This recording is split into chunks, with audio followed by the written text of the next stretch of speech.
Hey, everybody. Good evening. Welcome on to Paranormal Monkey Podcast.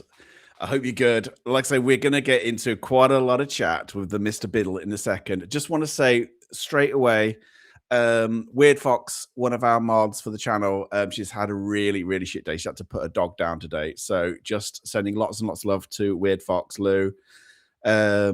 She's apologizing that she's away from the chat, but obviously you can probably tell that she's not in a great state. So sending lots of love and support to her. Okay.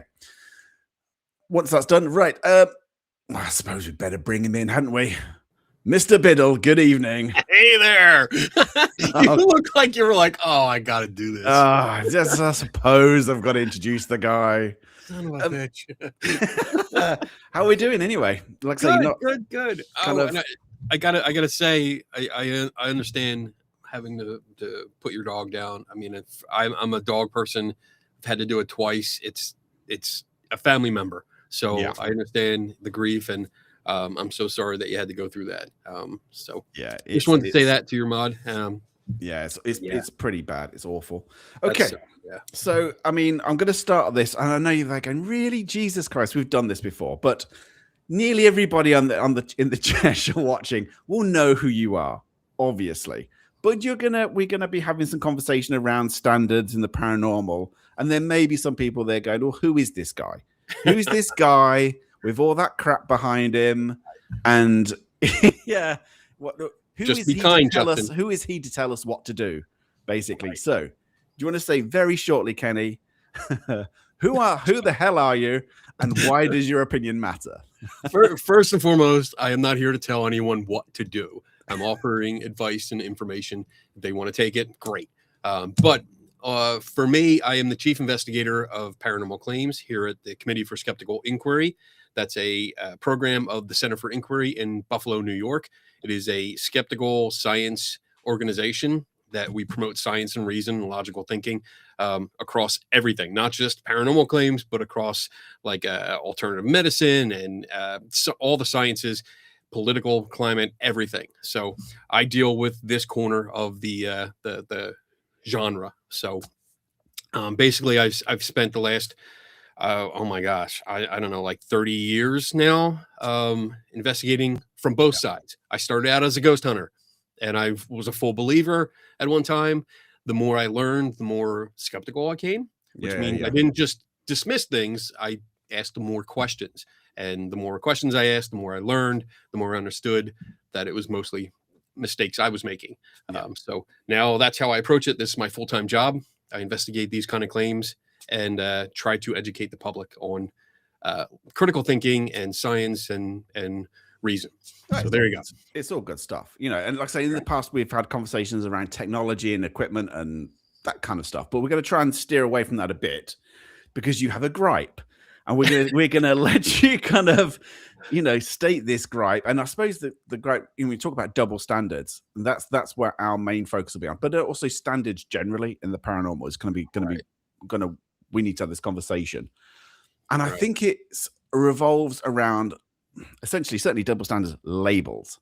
Labeling a place as haunted or having a ghost or being in a property. And you've mentioned that there seems to be this real issue around ghost hunters going to a place saying after a night or a few hours, that's the most haunted. And actually, to be honest, not even coming out of it after an investigation, before they even go in, announcing that they're in a really haunted location, guys, right? Mm-hmm. Right. And they're going in with these preconceived ideas and they're pushing this idea that they're in a really haunted place.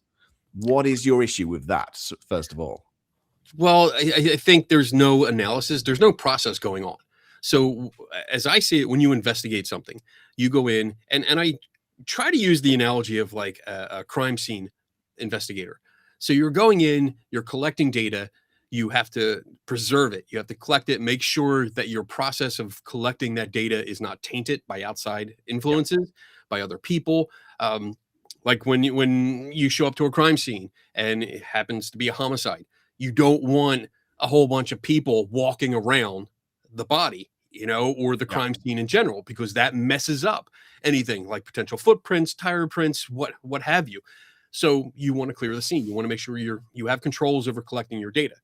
Then you take that data and the collected items, the objects that you might collect from the scene, you take it back to the lab, you analyze it, you look at it, you consult experts in various fields in order to get informed opinions on that.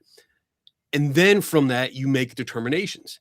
You have the data that's interpreted by qualified people, and then you take those interpretations and you apply them to what you think happened, and you create this narrative, but it's based on the data. So you have evidence supported narrative that's going on. And in many of these cases, people go in and they're as soon as they have one noise, they hear a knock, they see a shadow down the end of the hall, they're saying, this is haunted. This is haunted. And that seems to be okay. Yeah. There's not much questioning about this. Well, is it kind of as well that people don't like to be called ghost hunters? That's the first of all. They like to be called paranormal investigators. But if you're going to investigate, fucking investigate. Because are they actually investigating, and what extent are people investigating? I'm going to sit back. You're doing my job for me. Do you know what I mean? Yeah, I do. I totally agree. I often make a determination between a stakeout and an investigation, because if you're just going to a location and as our friend Seg says, you talk to the walls, you are basically what are you gonna like spin around? Carry on. Every time you say his name. But if you're going there just waiting for something to happen, you're not investigating the claims that came before you. You are staking out the place and hoping something happens. You are that FBI agents that are across the street in the hotel room with cameras pointed at the Italian restaurant across the street, hoping the mob will do something out front that you can see. Yeah. That's staking out. Investigating is when, say, like a crime scene investigator goes on location. If a detective shows up at a bank robbery, after a bank robbery, shows up at the bank, he doesn't sit down, turn the lights out and say, who robbed the bank? That's not what's going on. He's looking for clues. He's interviewing the witnesses. He's getting the camera footage. He's looking for fingerprints. All the CSI people are doing what they do, collecting that data to investigate the crime. And then, like we see in many crime dramas, they form a conclusion. They pick out suspects based on the evidence. And that's not what we see in a lot of ghost hunts. And I will address the idea of people don't like being called ghost hunters, or they call themselves paranormal investigators. Yeah. I just want to comment that this is a title that people give themselves. It's not something that's earned. You don't get certificates in this kind of thing. I'm not trying to be insulting here, but that is something they give them titles, then give themselves that title. That is not something that they went to school for or they earned. Even if they say they went to a class, I mean, we have to look at the class. Who taught it? What was it? Was it a diploma mill? I mean, you got a whole bunch of people out there that call themselves doctor that aren't actually doctors. They just purchased a title from a demonologist, in the chat, calling himself a demonologist because he did a bloody 2-bit online course. Anyway, but yeah. Exactly. Wow, Justin's making it personal. I mean, right. But I thought I was supposed to be the asshole. We could be assholes together, it's fine. But anyway, so the other issue I know you've got is that you've got, ghost hunters go in, they have this either preconceived idea, they label a place as haunted, or they come out having done a video for, let's say they're there from, 8 till 2 in the morning, let's say. And they come out and they put thumbnails that it's haunted and the most haunted place we've ever been and la la la la la. And yet you've got the big issue of, if a skeptic debunker, and you had experience of this and you've done investigating with, on your own and with the likes of Stevie and Seg recently as well, right? Where if a debunker comes out and says, there's nothing here, it's not haunted, that you get a lot of shit for that because you have stood up and just said, there's nothing there, that we didn't get anything. So is the issue that debunkers and skeptics can't say it's not haunted instead, but you can say we didn't experience anything, therefore we can't say it's not haunted because we didn't experience anything. It's a tricky one because right. We can. I guess that my issue is that it seems to be okay and accepted and not questioned when someone goes in, as you said, like for a couple hours, maybe 4 hours, 6 hours, even if they stay overnight. They get there like 3 or 4 in the afternoon. They stay there that night. They leave at maybe 10 o'clock in the morning, something like that. And they come out of that saying, oh, that was the most haunted place I've been to. We had a demon attack us. There was a poltergeist, this and that. They make all these conclusions based on personal stories or personal experiences that we don't know if that's what they actually experienced yet. Whereas if somebody like me goes in, or Side Eye Guy or Stevie, we went in and went through the motions. I mean, you guys saw, like, if you watch this video, we had a lot of fun.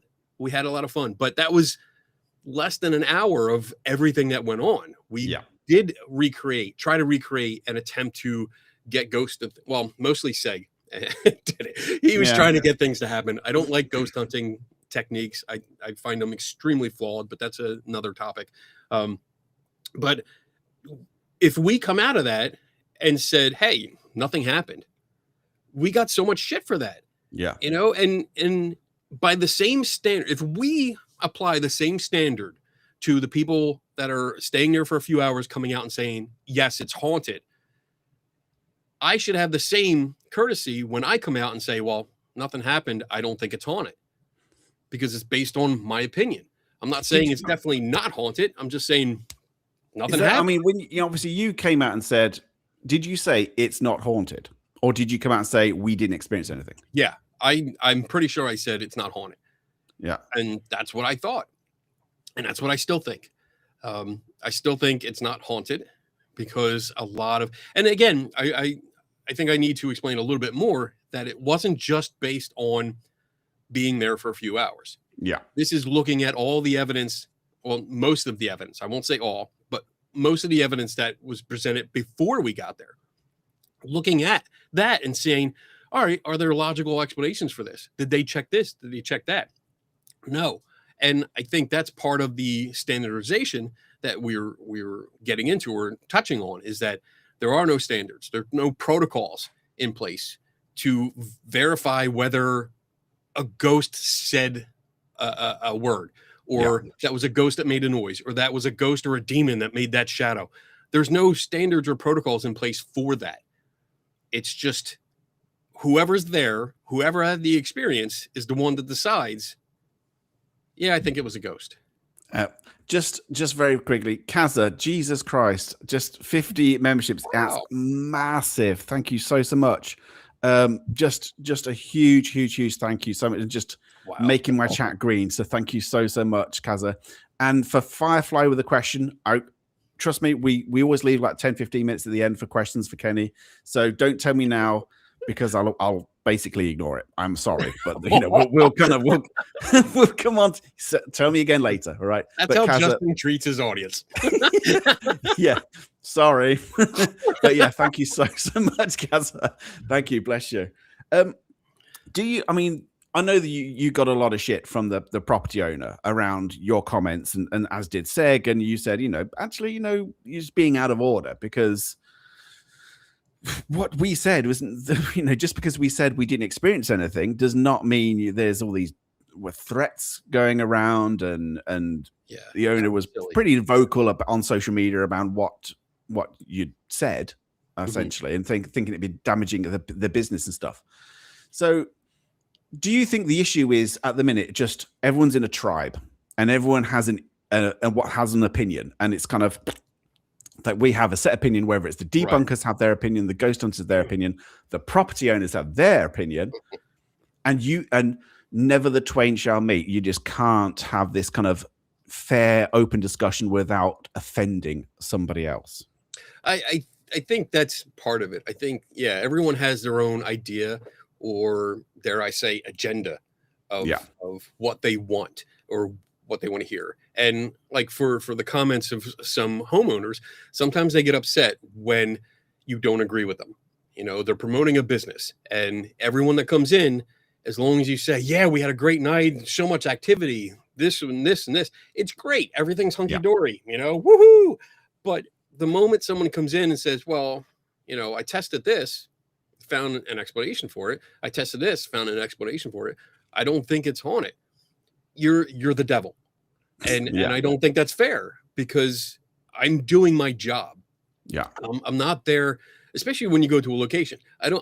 I paid to stay there. I paid my way. So this is a service. And by the way, I want to say, just as an aside, the McIntyre Villa should be a bed and breakfast, because it's such a beautiful place. I think if you can stay overnight there, just to stay overnight. It looked lovely. Actually, the video showed it's a really lovely property. Absolutely do it. I would do it again just to stay overnight. Yeah. But I totally lost my train of thought with that. No. I'll give you a different thought, right? Okay. Do you think that basically ghost hunters and property owners have a vested interest to say a place is haunted? Yes. Right. Ghost hunters have that vested interest because it gives them clicks and views and subscribers. And the property owners basically do it for business and for money. They're both doing it for money, essentially. So why would they say it's not haunted? Exactly. Not either of them. Exactly. Well, I don't want to make that a blanket term. I don't want to say that's like a stereotype, because then you group everyone together, and that would just be unfair. I do think that property owners in general, they want their business to grow. Yeah. So it's understandable that they would definitely promote anyone that agrees with their business model. So I get that, and that they would disagree or kind of suppress anything that doesn't agree with it, because that would be bad for business. Likewise, when a group or a team or an individual goes there that has, let's say, a YouTube channel that promotes this kind of content, they want something to happen, because if nothing happens, they don't have the content, which is, to me, entertainment, to produce, and people won't watch. So they don't get the clicks and views that you talked about. And then the revenue goes down, and they have a problem. So it's in their best interest to accept things and not analyze, not look at the data, not try to determine what's actually happening, but take it at face value and go, oh, that could be a ghost. Or in the case of very, very, extravagant or extreme entertainment sites, I won't mention anyone, twins, that are there for entertainment purely. They will take everything and every opportunity to make some kind of weird experience paranormal. Surely like this whole issue of labeling stuff as haunted, and therefore it's this double standard where you've got ghost hunters are doing it and property owners are saying, we're going to push this haunted agenda as much as we can for as much money as we can. Right. Debunkers and skeptics are going to go, what are you talking about? And yet you're never going to be able to rein it in. Surely you're not going to be able to rein that in, because it's just out there. Sure. Is there any way of bringing it back? There's, when it comes to the paranormal / entertainment aspect of it, once it's out there, it's out there. People will write books about it. They will put books like this out where they mention it. People read it. They want to come there. They want to visit. It grows and grows and grows. Unless a place is outright faking something and they're caught outright faking, like we have video of them actually doing something that's faking, it doesn't matter that I go there and say, I don't think it's haunted, or it's not haunted, nothing happened. It's not going to affect their business at all. They're still going to have people, the same amount of people coming out there. The people that are listening to my review probably aren't going to go there anyway. Yeah. So there's no difference in their income. So that's not a reason to bring that up, which in one case it was brought up. And I think that was just not relevant to the argument. I think it was just somebody that was pissed off because we said something that was against their belief. Yeah. And that people take that personally. Yeah. And like I said, I know you kind of like, you've mentioned this idea of standards, double standards, but also just the lack of standards in the paranormal is just whatever area that you think just needs to be addressed and it needs to be spoken about, because you're saying, you know, what's it? Saying that, well, if you're going to say a place is haunted, let's put it that way, and right, based on what, and how do we determine that, and whose job is it to determine that? So, what's your thoughts on that? I mean, there's a lot of questions to ask. You have to ask, like, what are the standards used to determine that location is haunted? By what? Like the ghost hunting equipment? What does that ghost hunting equipment do? And how do you compare it to other locations? Have you tried using that ghost hunting equipment in not haunted locations? Yeah. Ones that never had a story. Are you still getting stuff? What are the standards used to determine if a device was manipulated by a ghost? How do you know it was a ghost? If a device randomly goes off or on, as the case may be, if you don't know what the cause is, how do you determine that it was a ghost? What are the standards to determine that an experience was caused by a ghost or a demon? Most importantly, what controls are in place? And if you didn't tell, I'm totally reading off my notes here. Yeah. Yeah. I'm trying to get it all in. Go on. I'm trying to make it look like it's coming off my head, but I wrote everything down. What controls are in place to ensure uniformity and quality of the data while reducing variability, which is the lack of consistency, and errors in the collection, analysis, and interpretation of that data? Like, what are people doing to make sure that the data they are collecting is quality and valid? Yeah. Or are you just taking it, and because it's an anomaly, because it's something that you yourself can't explain, is that good enough? And if that's good enough for you, I would say, and I would definitely argue, that may be good enough for entertainment, but it's not good enough for any kind of scientific consensus. Because like I mentioned before, I've done the whole YouTube thing, and so most people, YouTubers will go out, investigate, or I used to go out, video, and however long, and determine whether. And for me, it was mainly a case of there's nothing here. Now, and for me to say I don't think there's anything here, is that almost as bad as saying there is something at a property? We're just, because we're saying I'm making that assumption after, let's say, 5 hours, in the same way as a ghost hunter will say, yeah, this is haunted after 5 hours. Is it not as bad as each other? And you're right. It is. It's on the same playing field. Because if I go into a place, and exactly what I did, I went into a place, nothing happened. I said, hey, I don't think it's haunted, or it's not haunted. That's based on my experiences, just like the other people, but it's also based, again, on reviewing evidence that came before me. Yeah. Before I was there, looking at it, researching the stories, finding what happened before, what people were doing, this and that. So, but yeah, I mean, I am offering my opinion. When I say it's not haunted, that's my opinion of the place. Does it mean it's not haunted? No, because it could be something. There could be something else going on that just didn't manifest when I was there. Yeah. Or we just didn't see it. We didn't interact right. We didn't do some kind of ritual right. I don't know, but nothing happened that would show any kind of evidence that a place was haunted while I was there. And when we look at evidence that came before us, we're looking at what methods were in place. And that's one of the problem with standards, is that there are no standards. There's no standards of controls over experiments. There's no standard experiment to do. A lot of the experiments are basically anomaly generating experiments.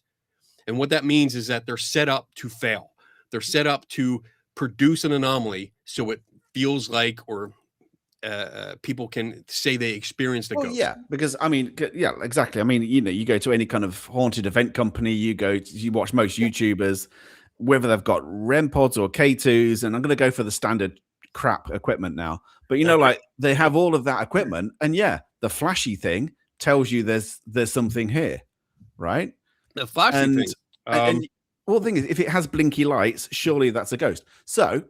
But it's the kind of like, I get what you're talking about. There's the lack of standards, but are you saying then that a YouTuber should have, submit their evidence, let's say to an academic society, have it peer reviewed, and have it assessed over 6 months, for instance, going to a location and having a database of information before they can actually give any label to any location. They've got to have that kind of structure. That would be great. I'm okay with that. I mean, that's, and not that I'm the final word. I don't want anyone getting up and, oh my God, he's not the boss. No, that would be good. And I think if you're going to say that you employ science in order to investigate these things and you employ scientific equipment, then by default, yes, what you just described is the proper channel. That's the pathway to go. Submit your data, have experts again analyze it, give interpretations, submit it, write it up, submit it for peer review, and have people look at it and give you feedback. But that's never going to happen. That's not something we're ever going to see, because it's the standard method is to go to a location, and I'm totally going to give my impression of the standard operating procedure here. Go to a location, get hyped up that you're going to that location, know that it's haunted, believe that it's haunted, go in and interpret anything strange as being haunted activity or paranormal activity, post it on your social media so that everyone else can share, and it goes around your echo chamber where everyone is telling you, yeah, that's good catch. Great catch. I can't stand that phrase. I get that. But there is no analysis. And then, I mean, and again, like if that's what you want to do, that's something, that's what you want to do. But if we say YouTubers are just, I mean, it's true, then they're not going to go down the whole, we're going to submit this and we're going to write it up as an academic piece of research and it's just never going to happen, right? So in practical terms, let's say you've got a YouTube channel they're going out investigating. What can they do either as their own entity to have some kind of standard for themselves where others may look at it going, actually, that's interesting, that what you've said, and you've based it on this, and this. So what in practical terms can people do to make their evidence more kind of engaging and more, I don't know, like I won't say more serious, but to make their evidence stick? I think for one, I would buy a science book and understand the scientific method, and stop calling it evidence before it is evidence. Evidence is data that's collected, that has been analyzed, and then it's shown to support a prevailing hypothesis. Okay, so if you think it's haunted, then you should have some kind of data that supports that idea that that's haunted. Submit it to experts. Ask for second opinions. But if you're not sure, like if you have a photograph, this is a good example that I use often. If you have a photograph and you think you caught a ghost, but you're not a photographer, you don't have the expertise or the experience in order to make that determination. Yeah. Okay. So I get that. Send it to somebody. Send it to some photographers. Give them the information around the capturing of that photograph, the environment, the people that were there, and be honest with it. Give as much information as you can. Don't make assumptions. If you're in a location and you think you're alone, but you really don't know if there's other people in the building, don't say there was no one else there, because now you're manipulating the data and you're deceiving the people that you're talking to. So send that stuff out. Give them the information. Don't edit that photograph so that the photographer can look at the metadata and see what's going on. And he'll give you, or she'll give you, an opinion based on their experience and expertise. And then go with that. I think the idea of coming out of a place and saying, yes, we caught a ghost. Yes, we saw a demon. We got scratched by a demon. All this are assumptions. I'm just going to put on John Boy's thing on here, because actually this is where I was going to go with this one. So you're saying, so basically people's own personal experience are not evidence. Would you regard that as not evidence because it's a personal experience, Sam? It's not hard evidence you can take that as, because I mean, we do take eyewitness testimony. We interview the witnesses. So what they witnessed, you're going to take into account. But by itself, no, it's not hard evidence, because you don't know exactly what they experienced. They may have experienced an illusion, an optical illusion. They might have heard something that came from outside that they thought was inside. So it's an audio illusion. So we have to separate the idea that someone's personal experience is like a recorder, like a video camera that records every single detail and they know exactly what they saw or heard, because it's not. And we can look at the literature. I mean, by all means, please look at the literature, the scientific literature on how we fool ourselves, how we can be fooled. Because that's why we question. If somebody hears a voice, but they're standing right next to a window. Yeah. Okay. So our question should be, are you sure it came from inside and not outside? And if you're sure, how are you sure? Like, do we have a recorder down the end of the hall that captured it, like where it was, the volume was really loud, it was right next to the microphone, or was it distant? I can get your argument that you're saying that, if you capture something, whether it's an audio recording or photographic or video, then actually submit it to experts who can give you a clear idea. And I get that for a lot of things. Those people who think an orb is not dust or pollen, or a lens flare is something, it's people. I see it all the time on Facebook, but I also see people not submitting stuff to other people and trying to determine for themselves whether what they captured was genuine. And one of the things they do is they go back to a location and they then try to repeat the same conditions as what happened before to see if it'll happen again. Right. So I can kind of see how investigators are trying, I would say, to do that kind of thing. That's good. Are you saying that's a good start or not enough? I think that's good. I think that's a good start. Yes. But some things to keep in mind is that, again, like, if we use the example of maybe it was somebody outside walking by the house that made a noise. How likely are you to have that happen again? You might go back 50 times and it won't happen. Yeah. That's why I guess my main point here is that instead of saying it was a ghost, if you don't know, or demon, because demons are sexy. If you don't know it's a ghost, an American thing. Demons are an American thing. There are no demons in the UK. They're all in America. Yeah. Okay. Tell you now. Should we pull up YouTube and see how many thumbnails? Yeah, all right. Okay. Yeah. Go on, carry on. So instead of determining that it is a demon or a ghost without supporting evidence, because I mean, if you have something weird that happened, all you have is something weird. You have something strange. Yeah. The point is, how did you determine that this was a ghost or a demon? And if you can't determine that, if you can't provide supporting evidence for that, then don't say it is.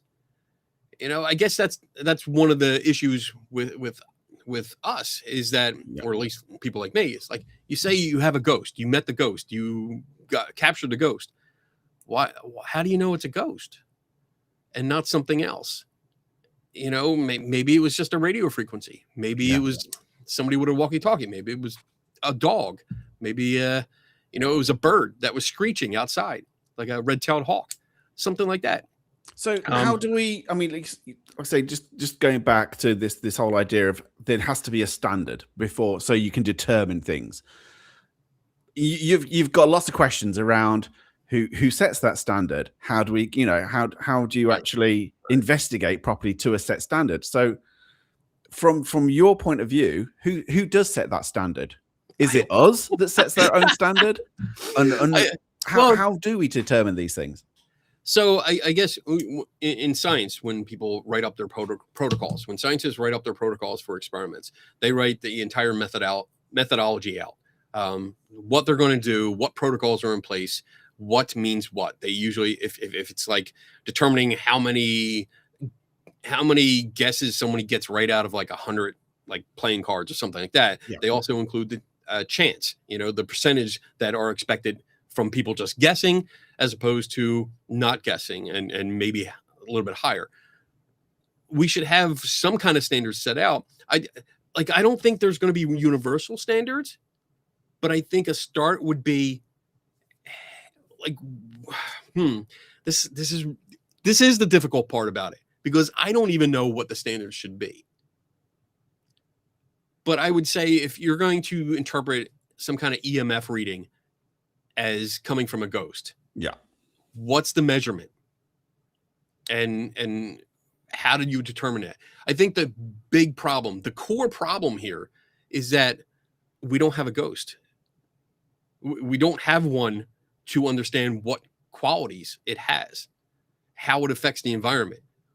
Everything that we base detection on, like alleged detection of ghosts or capturing a ghost, is based on belief, not science.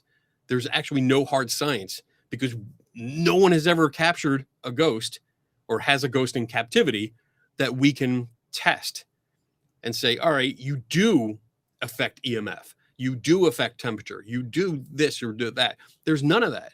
So every single item, every single, I guess, method for capturing, detecting, or allegedly communicating with a ghost, there's no way to determine if that's really a ghost, because we don't have anything to base it on. Yeah. There's nothing to compare to. So where do we go forwards from here then? So in terms of, I mean, because I can kind of guess that certain standards are achievable. You know, whether it's ethical standards, you think, well, if you have a set of guidelines, you can stick to those. That's possible. So but you're talking about investigative standards. Nice. Are much harder. You did well. If I get my teeth in, right? I thought you were messing it up. But they're much harder to determine, aren't they? Right. So it's kind of like, so how do we go forwards from here, other than just saying, well, it's a difficult thing, and it is, but you know, what can we put into place? From my point of view, I usually investigate claims that come before me. So if people claim that, say, a ball rolls down the stairs every time they put a baseball on one of the steps, you know, my first steps are to go to the location and check if the stairs are level. Yeah.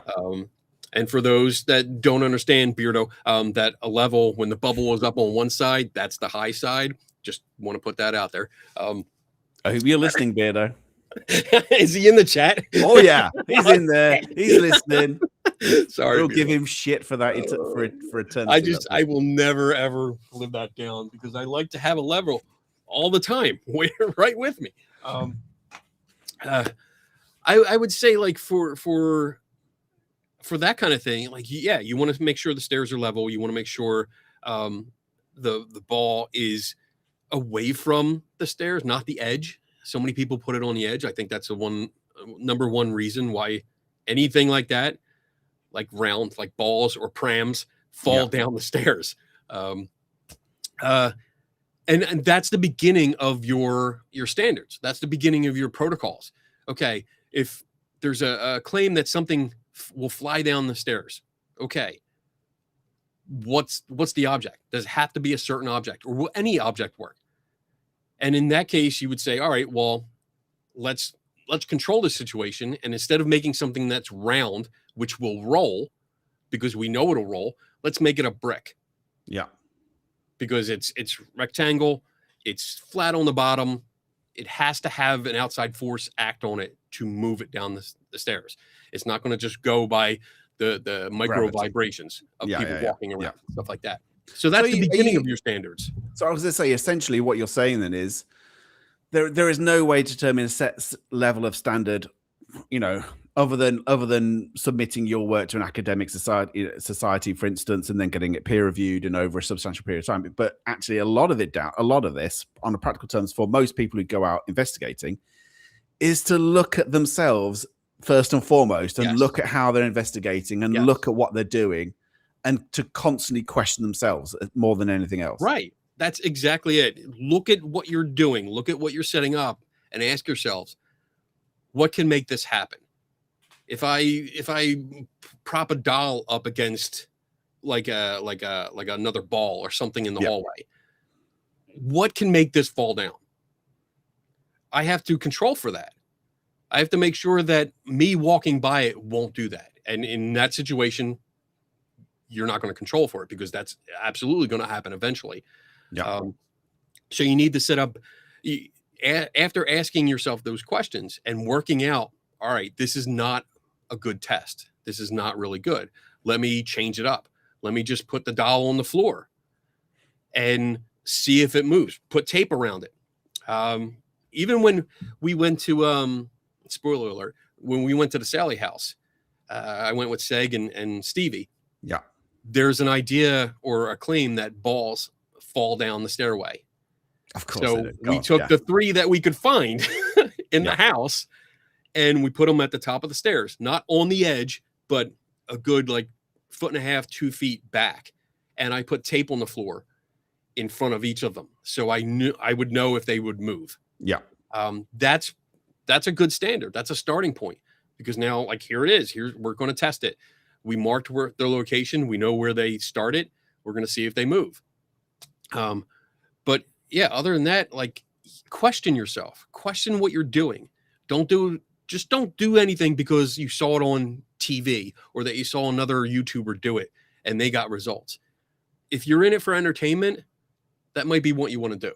Yeah. But if you're in it for serious investigation for yourself and for everyone else, start questioning what you're doing and make sure you do a better job. I do get that, because you do see that a lot, you know, whether intentionally or not. You see people copying each other and groups copying each other. So the classic one is 30 East Drive, putting a pram at the top of the stairs, right? Yeah, right. And nearly every group feels they have to put a pram at the top of the stairs because it might roll down.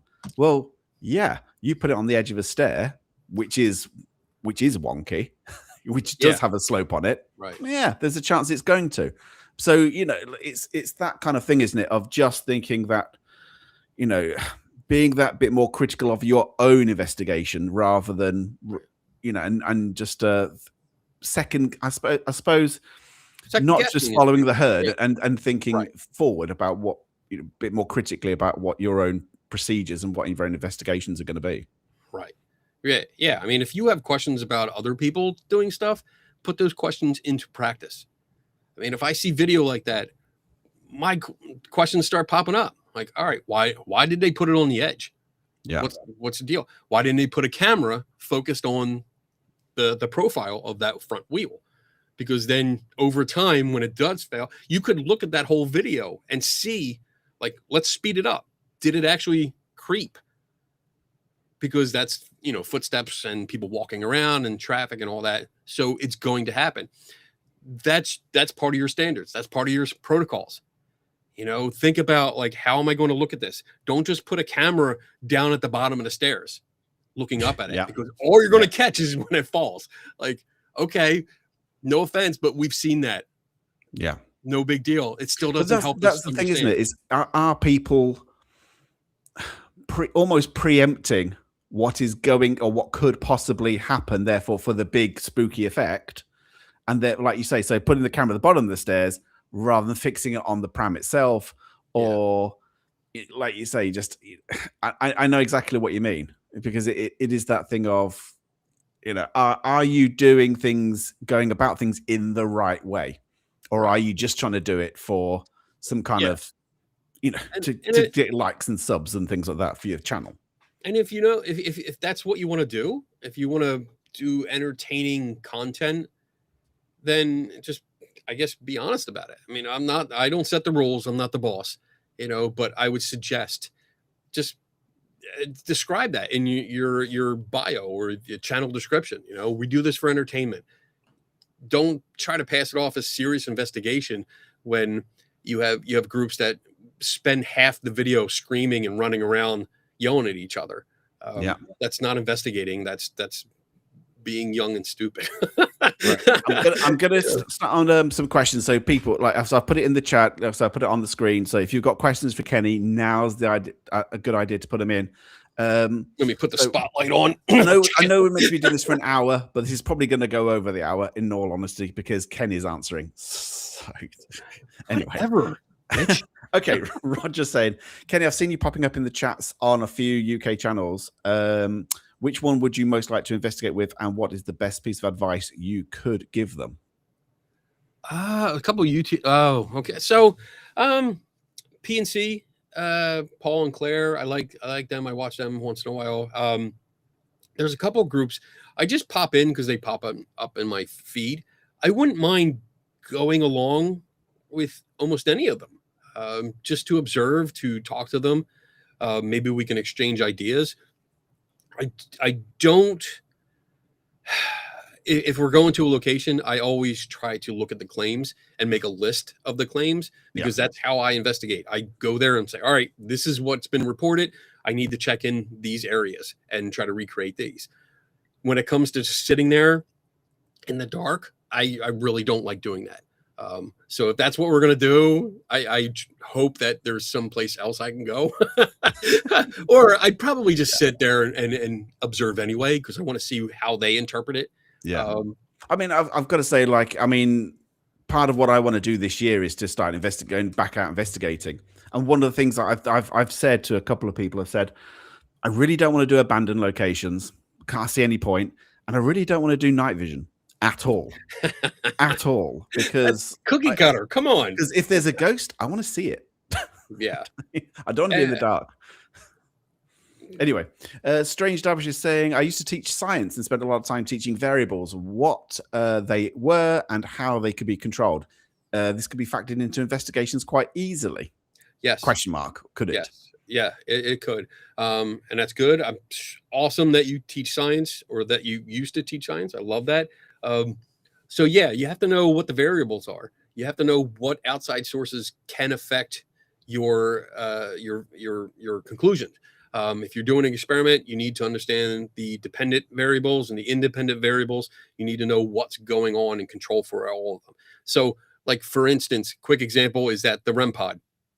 I think it's very common knowledge now that a two-way radio can cause that thing to trigger. We can make it light up and make noise. And you can do it from pretty far away. I've done it from like 30, 40 feet away. I've done it through walls. I've done it through floors and ceilings. So you need to be able to control against that. So that means radio frequencies, you need to be blocked. Yeah. And that means put it in a Faraday box, a well-constructed Faraday box, in order to block that and take that variable out, and then see what happens. That would be interesting. So yeah, I think people need to look at the equipment that they're using, the tests or experiments that they're trying to run, and say, hey, what can affect this? And I think we touched on this a few minutes ago, but what can make this go off, and how can I make sure it doesn't do it? Yeah. And then work it out. Yeah, absolutely. Right. So Spookfist saying, question, what would you say to a group of 7 people who watch a full shadow figure run across a field and into a brick wall? We even went and looked. There was no way into the building. I would say that's interesting, but that's not a lot of information about it. How far away were you? Like, how big is this field? You said across the field. How big is the field? How far away were you? Is there a way around the brick wall? Did it actually go through the brick wall? Did it look like it went through the brick wall? Could it have been someone dressed all in black? And did they have to go into the building? Could they have gone around the building? Yeah. There's a lot of questions, and I understand putting an experience out there and saying, hey, how do you explain this? But you also have to understand that that's a very, very limited information that you're providing. And I would want to talk to all 7 people separately after the event happened. Right now, I don't know how long ago this was, but it might be too late, because if you guys talked about it and shared information, everyone's story is contaminated. It's tainted by everyone else's story. So I wouldn't get an accurate description from each individual. Okay. One here from Beardo. If YouTubers claim certain things are evidence, is it not investigating to try and recreate those events to work out the cause? It is. If they claim certain things are evidence, yes, you're investigating the claims that came before you. So that's basically what I do. Like I said, I have a list of claims, and they come from other people that have visited the location and claimed this was something paranormal. It was a ghost. It was a demon, blah, blah, blah. This is what I'm looking at. So if you're trying to recreate those, you're trying to see if you can get the same experience under the similar conditions. And you want to work out the cause. You're trying to find it. You're trying to find the cause of that, which is great. I think that's what everyone should be doing. Instead of just going to a location and simply taking everything before you as accepted fact, because that's not the case. It's okay to question. Don't be afraid to question people that came before you, whether they're a celebrity or a friend of yours or somebody you look up to, whatever. You can question. It's okay. I will just name. I'm going to be sorry. I'm so sorry, but I'll name drop Kieran O'Keefe on this one because name dropping. When I investigated with Kieran, he said that if something happens, if an occurrence happens, it is pretty much impossible to recreate it because environmental conditions have changed, the time of day has changed, where people were has changed. You're never going to be able to perfectly replicate that moment. You can get close to it, but you can't completely replicate everything that was occurring at that moment when something occurred. So I would say, well, yeah, generally, yeah, but it depends on the situation. I mean, if you're talking again, if you go to the example of if you're standing by a window or even like 10 feet, or you're in a room with a window to the outside and it is a street people walk on, you hear a voice. Was it from the street? You don't know. Especially if you leave and you just have a recorder in there, then there's no accountability. That's a totally different story and discussion, but there's no accountability for that. And the chances of getting that exact situation to happen again are slim to none. You can have it happen, but it won't be the same voice. It won't be the same saying, whatever. However, if you set up a baseball on the edge of a stairs or a pram on the edge of a step, that's a situation where you're recreating the events. You're putting the same pram because we're talking about 30 East Drive. You had the same object on the same set of stairs. The only thing that's going to be different is how much people walk around. But even that is, you can say it's similar because if people are there, they are walking around, they're walking by it, they're going up and down the stairs trying to avoid it, but it's still there.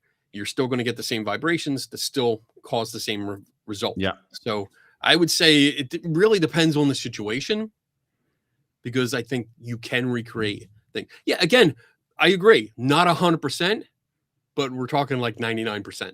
Yeah. Okay. That's fine. That'll do. Right. Lynn saying, Kenny, has anyone ever tried to claim the money for real paranormal?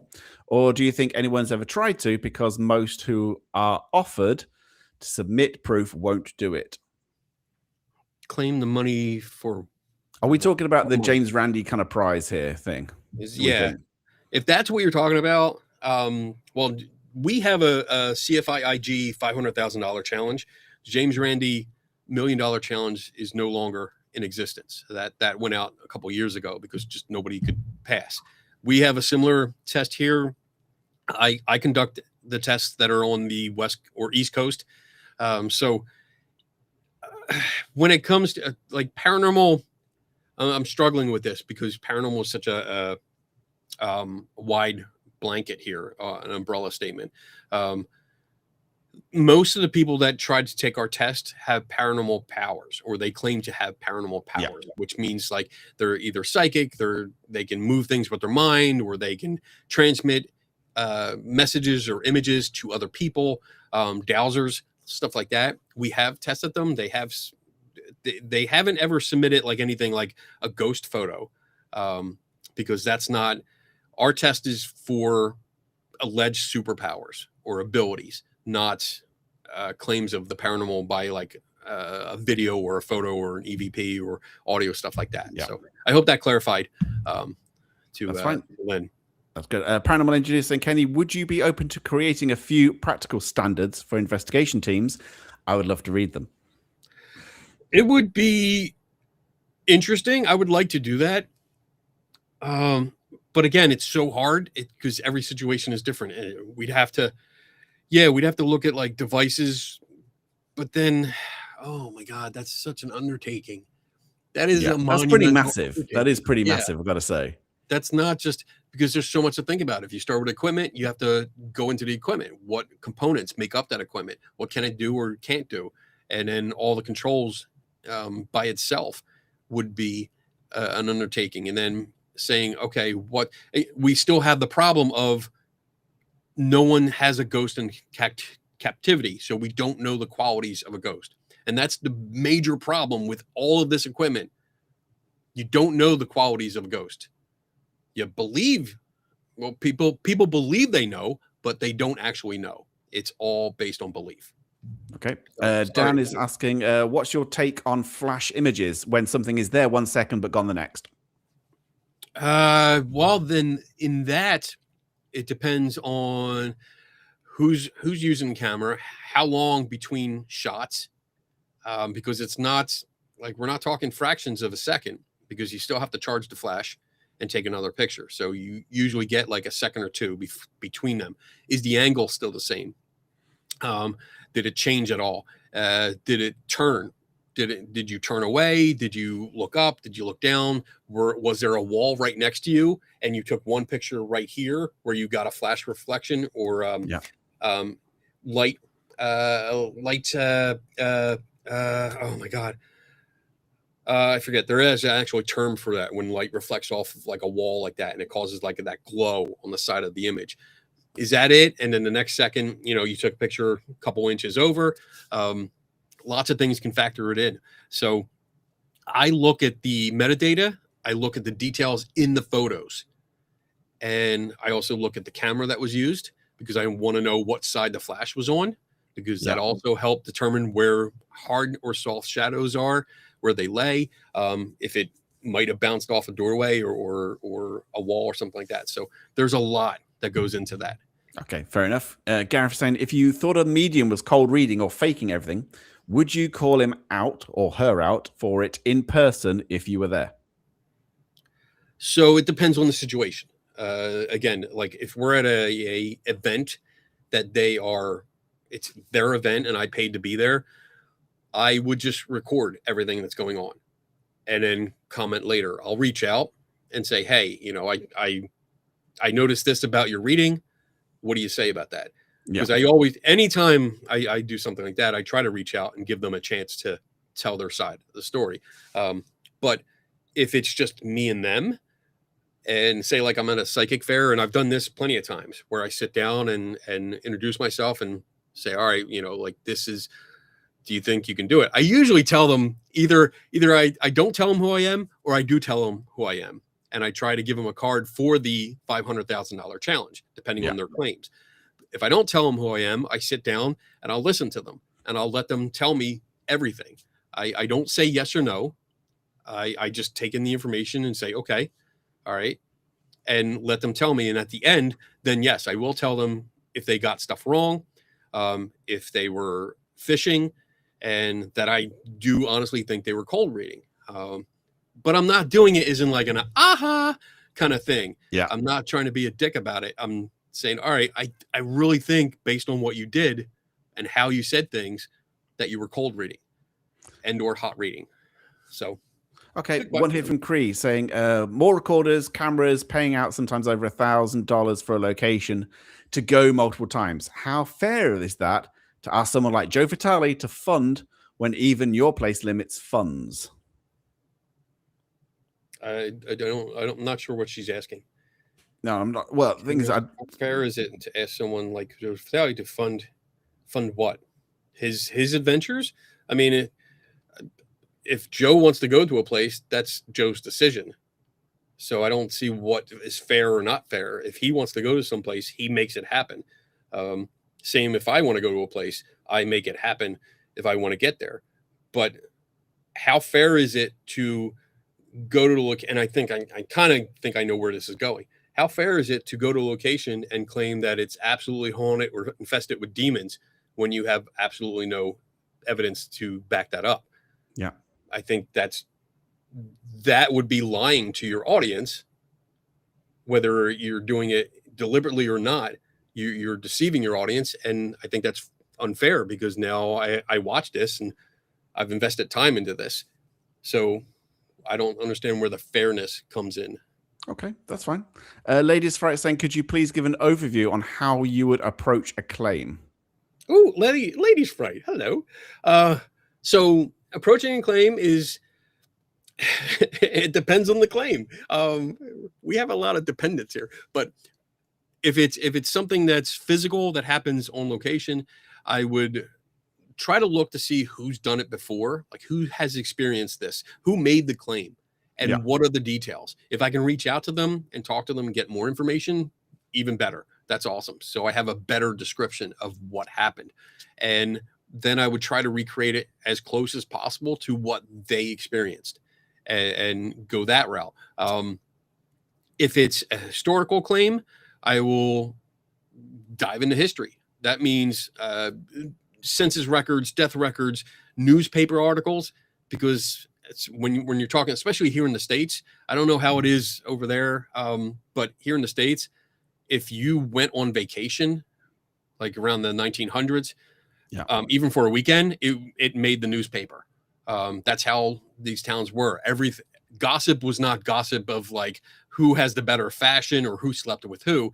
Gossip was, this person's on vacation, this person just got a new dog, this person put an addition on their house, and it was just general talk. So I would look in newspapers and all kinds of those kind of documents to try to trace the person that's alleged to be the ghost or lived there. And there's more. There's I was going to say more. that first and foremost is for sure there's got to be some kind of proof that this person actually existed. Right. First, a location I just started researching.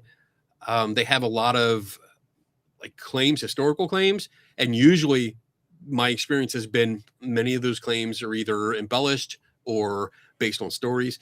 But I actually found that many, or if not most or all, the claims of this particular place have a basis. So I've noticed this from doing the podcast, how many people are coming forward, and now I've had historians on here saying, you know, that person that's named in these ghost stories never existed. Right. You know, there is no such person. There is no such, you know, we did the Screaming Skulls thing the other week, you know, such and such servant never existed. We have no proof of this person. Or the person's name associated with, let's say, the Golden Fleece in York, completely wrong. So, yeah, we get it all the time. Alyssa's just saying, do either of you, Justin or Kenny, believe spirits have the ability to touch buttons and set kids' toys off? Like, are they that strong, solid? I don't think so. There's no data. There's no scientifically valid data that would support that idea. Toys, buttons and on toys, electrical toys, and even mechanical toys, mostly electrical toys, will malfunction or go off when the batteries are low. If they're plugged in, they might have a short. They might have a short anyway if there's wiring in there. There's things, and again, that's speculation. That's not saying this is exactly what happens. We'd have to look at the toy and play with it, test it for a little bit to see if it randomly goes off. But there is, I'm gonna say this analogy, and this is not being confrontational or insulting to Alyssa, so please don't take it that way. But putting the idea that maybe a ghost could push a button to make a toy go off has just as much evidence as me saying, well, a dragon, an invisible dragon, made that toy go off, or a leprechaun made that toy go off. And again, I'm not being sarcastic or anything, but that's just an analogy showing that we don't have any evidence at all showing anything made that go off. We'd have to test that device. That'd be interesting.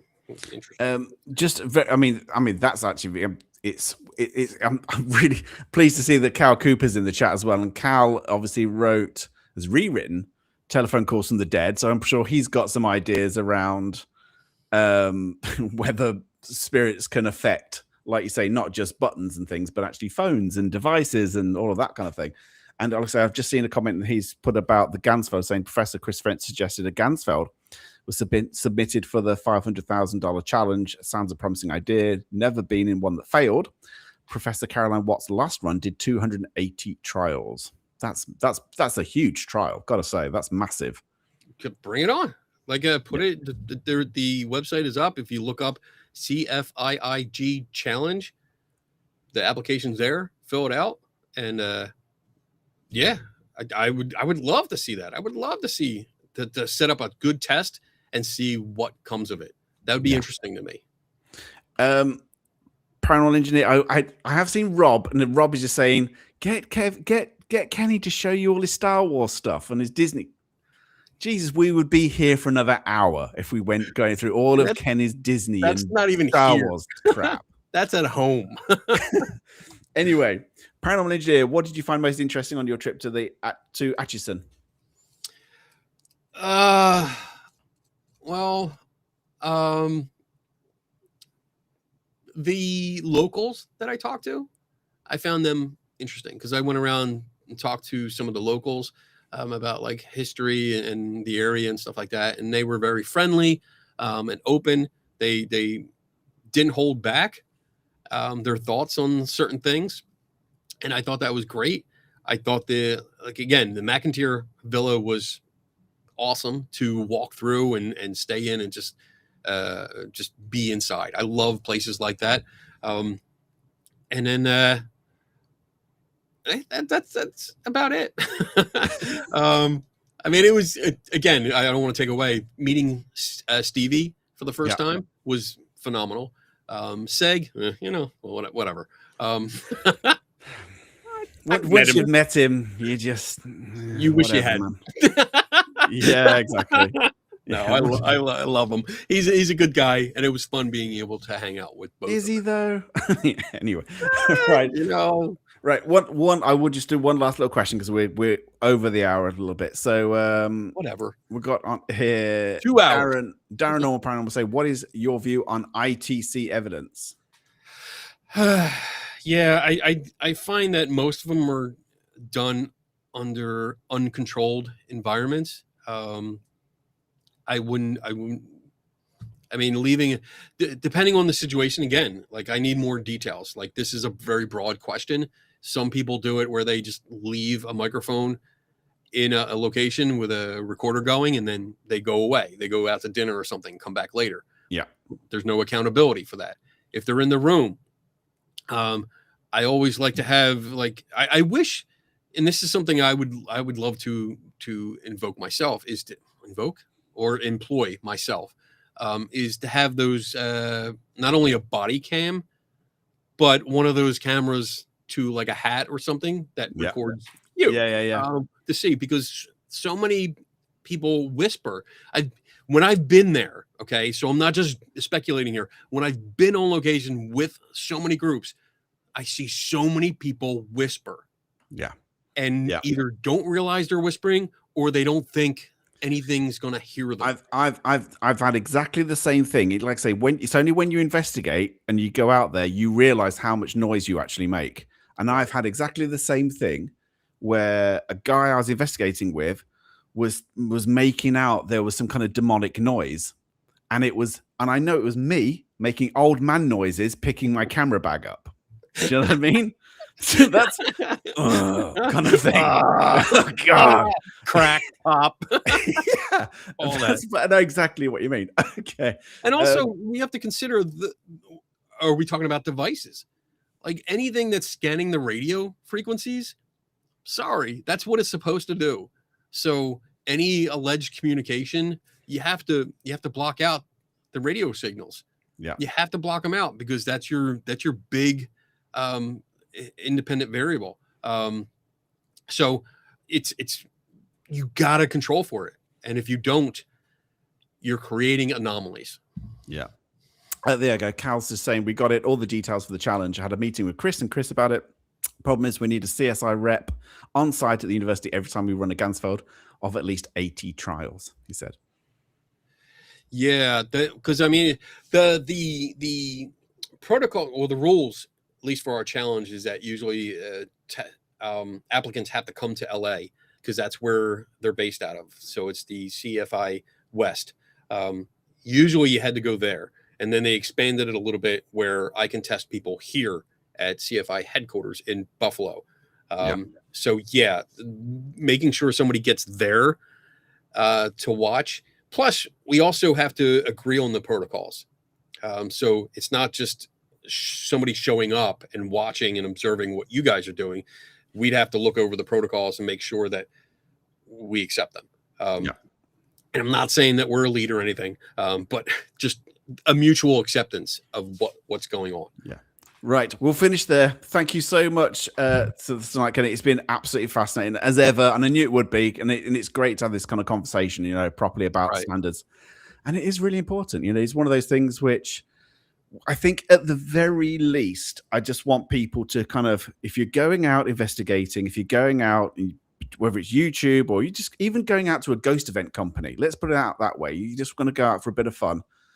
Just reflect on how are people making their conclusions about paranormal phenomena. Right. And also, how is it being collected? How are you, if you're going out and collecting evidence, how are you actually doing it? And can you kind of, I think, set yourself your own standard, even if nobody else is going to do it externally to you. You've got to set your own standards in this kind of thing. And I would say, don't take it personally. If someone disagrees with you or doesn't share your belief or attitude towards this, and maybe it's opposing, don't take it personally. I don't take any of this personally. This is work for me, but I shouldn't take it personally anyway.